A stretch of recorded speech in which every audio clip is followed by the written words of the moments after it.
Everyone, welcome to my blog Sangeeta 95 channel. সবাই কেমন আছেন? আশা করছি সবাই ভালো আছেন।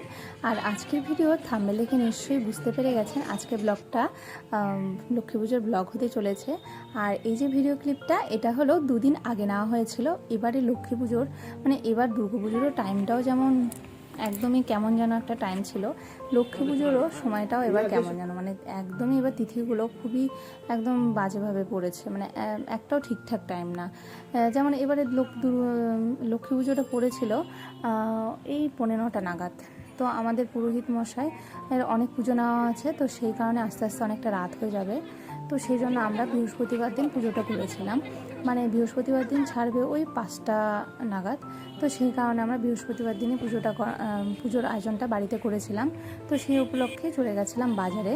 আর বাজারে গিয়ে ওখান থেকে আমরা লক্ষ্মী ঠাকুর কিনতে গেছিলাম। আর আমাদের বাড়িতে এবার দুটো লক্ষ্মী ঠাকুর পুজো হবে, আমাদের বাড়িতে যে লক্ষ্মী প্রতিমা আছে সেটা তো পুজো হবে, আর তার সাথে দিদার বাড়িতে যেহেতু এবার সবাই অসুস্থ, পুজো হবে না। তো সেই কারণে দিদার বাড়ির প্রতিমাটা আমাদের বাড়িতে এনে পুজো করা হবে। তো দুটো প্রতিমা নিয়ে বাড়িতে চলে এসেছিলাম। আর বাজারে কিছু দশকর্মার দোকানে প্রয়োজনীয় কিছু সামগ্রী ছিল, তো সাথে ওগুলো কিনে নেওয়া হয়েছিল। তো এবারে চলে আসলাম পরের দিনের ক্লিপটা নিয়ে, পুজোর দিন সকালের দিকে ক্লিপটা নেওয়া হয়েছে। তো বাড়িতে ভোগ রান্না হয়েছিল, তো সেটাই তোমাদেরকে আজকে দেখাবো যে পুজোতে বাড়িতে কীভাবে ভোগ রান্না করা হয়। তো সেটাই তোমাদের সাথে আজকে শেয়ার করবো। তো প্রথমে দেখো সমস্ত 5 রকম ভাজা হয়ে গেছে, আর তার সাথে ঘাটিটাও করা হয়ে গেছে। তো এদিকে এখন ফোড়নে হলো হিং ফোড়ন দেওয়া হলো, তার সাথে তেজপাতা, শুকনো লঙ্কা আর 5 ফোড়ন দিয়ে ফোড়নটা দেওয়া হয়েছিল। আর তারপরে ফোড়নটা ভাজা ভাজা করে এর মধ্যে কাঁচা মুগ ডালটা দিয়ে দেওয়া হলো। আর তার মধ্যে দেওয়া হলো আদা বাটা, আর দেওয়া হলো হলুদ গুঁড়ো, জিরে গুঁড়ো, লঙ্কা গুঁড়ো দিয়ে এটা ভালো করে কষিয়ে ভাজা ভাজা করে নিতে হবে। আর যে আজকে যে খিচুড়িটা হচ্ছে সেটা হবে চালে ডালে 5 কেজি। তো এখানে চালের ভাগটা একটু বেশি আছে, ডালের ভাগটা একটু কম আছে, ওই 1 থেকে 1.5 কিলোর মতন ডাল ছিল আর বাকিটা চাল ছিল। তো এদিকে দেখো ডালটা ভাজা হয়ে গেছে, এরপরে এখানে পরিমাণ মতন জল দিয়ে নেওয়া হলো। তো এদিকে জল দিয়ে ফোটার জন্য অপেক্ষা করতে হয়েছিল, তবে এখানে কিন্তু ঠান্ডা জলই দেওয়া হয়েছিল, তোমরা চাইলে কিন্তু গরম জলও দিতে পারো। তো ঠান্ডা জল দেওয়ার পরে কিছুক্ষণ ফোটার জন্য অপেক্ষা করতে হয়েছিল, তবে যখন জলটা ফুটে উঠেছে তো তার মধ্যে এদিকে মোটা আতপ চালটাকে ভিজিয়ে ধুয়ে রাখা হয়েছিল। তো তারপরে এখন এটা এক এক করে দিয়ে দেওয়া হয়ে গেল। এবার নেড়ে চেড়ে ফোটা অবধি অপেক্ষা করতে হবে।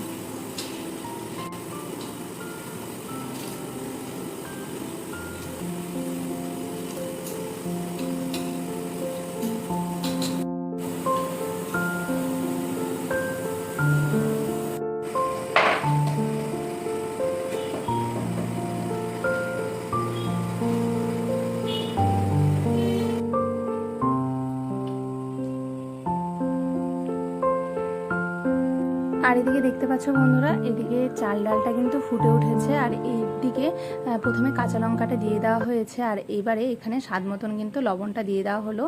আর এখন আস্তে আস্তে কিন্তু খিচুড়ির জলটা কিন্তু টানতে থাকবে, আর তার সাথে সাথে কিন্তু খিচুড়িটা হয়ে যাবে। আর দেখতে দেখতে দেখতেছো অনেকটা কিন্তু জলটা শুকিয়ে এসেছে, এই খিচুড়িটা কিন্তু একদম ঝরঝরা হবে। আর এখনই কিন্তু ওই কাজু আর কিশমিশটা কিন্তু দিয়ে দেওয়া হবে। আর আমাদের একটু ভুল হয়ে গেছিলো, কাজু কিশমিশটা ভিজিয়ে ধুয়ে রাখা হয়েছিল, কিন্তু কথা বলতে বলতে আমরা কাজু কিশমিশটা দিয়ে নিতে ভুলে গেছিলাম। তো কাজু কিশমিশটা কিন্তু এই সময় কিন্তু দিয়ে দিতে হবে। আর এবারে এখানে ভাজা মশলা দিয়ে দেওয়া হলো। ভাজা মশলার মধ্যে কী ছিল বলো তো?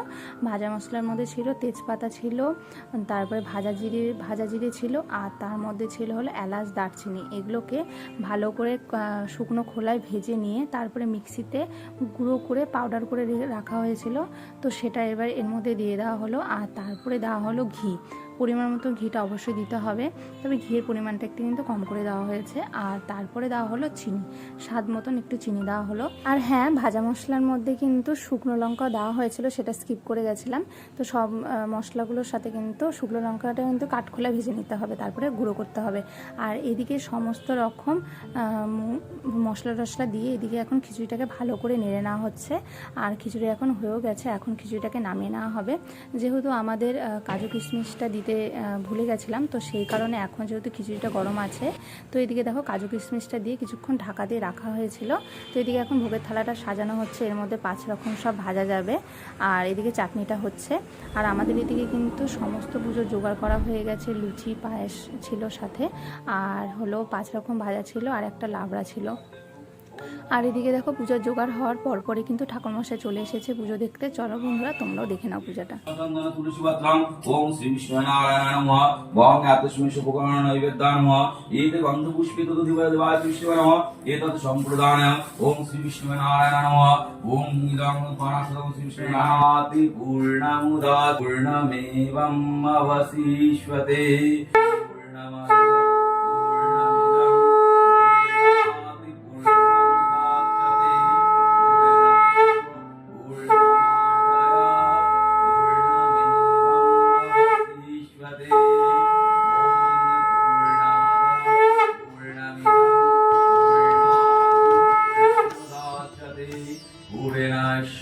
पूर्णमादाय पूर्णमेवम् अवशिष्यते ॐ पूर्णमदः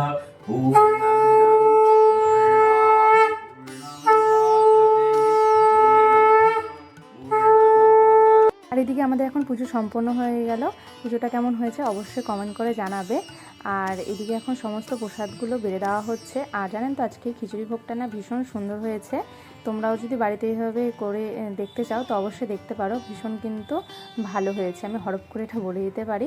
আর আজকের ব্লগটা এখানেই শেষ করছি বন্ধুরা। যদি ভিডিওটা ভালো লাগে তো ভিডিওটা অবশ্যই like comment share and subscribe করে পাশে থাকবে। টাটা, খুব শিগগিরই আসবো আরও একটা নতুন ব্লগ নিয়ে।